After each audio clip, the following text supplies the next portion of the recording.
ঠান্ডা শীতকাল যেহেতু ঠান্ডার জন্য অসুস্থ হয়ে গেছে। এই যে দেখেন কেমন দুর্বল হয়ে গেছে সে, পিঠ এলায়া দিতেছে, সামনেরটাই একটু উল্টা যাচ্ছে। তো সে বেশ অসুস্থ হয়ে গেছে ঠান্ডার জন্য।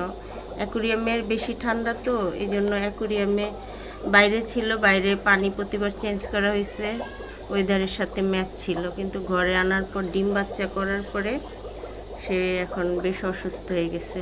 টিকবে কিনা সন্দেহ। এই যে তার বাচ্চা, মাশাআল্লাহ দেখেন অনেক বাচ্চা দিছে, কিন্তু মা বাবা বেশ অসুস্থ। পুরাটা অ্যাকুরিয়াম জুড়েই একদম ছোট ছোট বাচ্চা, তো বোঝা যাচ্ছে না।